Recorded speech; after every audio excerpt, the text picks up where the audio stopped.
soft power is a key aspect of the cultural diplomacy movement. How can it help improve the international relations?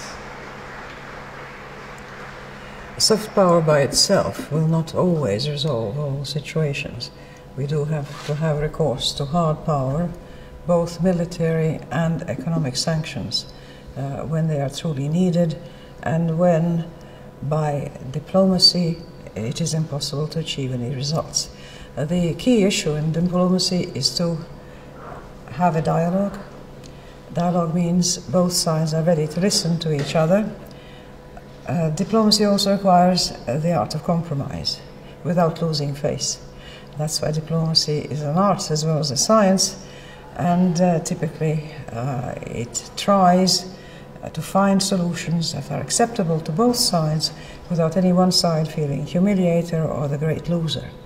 Whereas with hard power you simply impose your will, you force the other one to their knees, and as we saw with Hitler's Germany, it can have dire consequences if the people are put down too hardly and too harshly.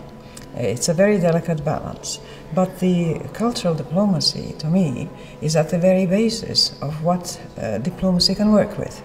If people live in different mental universes, if they have a completely different understanding of what words and concepts mean, the meeting of minds and an understanding of hearts is all but impossible. And this is why I was emphasizing the need for common contacts, certainly exchanges, and frankly with education that will include elements of different cultures as well as one's own.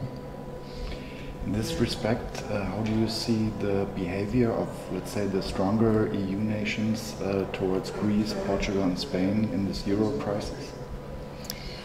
Well, it seems to me that the strength of the European Union has been the willingness to come together voluntarily, to freely accept common rules of the game, and then to faithfully and honestly to follow them.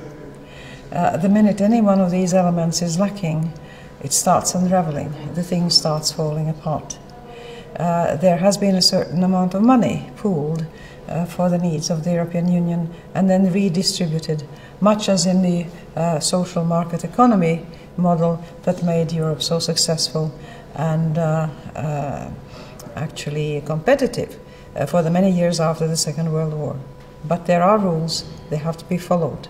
When some, just like some individuals in a country, when they don't obey the law, they really undermine the prosperity and the security of everybody. So countries in the Union, if they deliberately and of their own free will decide that they are going to bend the rules or change them and not play by the same ones, they are being unfair to themselves for sure, but they are creating problems for their partners. I think that in a partnership one has to remain faithful to the commonly agreed rules, much as one laughs about Europe being so rule-bound and so punctilious. Rule following has made Europe successful. Wherever rules are broken, problems arise. How could soft power help to stabilize the democracy in Afghanistan? It will be a long process, but it has to go on a great many fronts at once. And I think the important ones are to ensure safety of people. This is why the military intervention has to secure areas, at least parts of the country, where the reasonable safety exists. And then one must have all the services and infrastructures that a normal state provides. Never mind a democratic one, but any state. That there should be roads to get from one place to another, that there should be medical services for people who are ill, that there should be health care for expectant mothers and for new babies to decrease the mortality. And there should be education. You cannot hope for progress in a country where little girls are not allowed to go to school and have vitriol thrown in their face, and you certainly will not have democracy in a country that does not consider half of its population as equally human as the other half.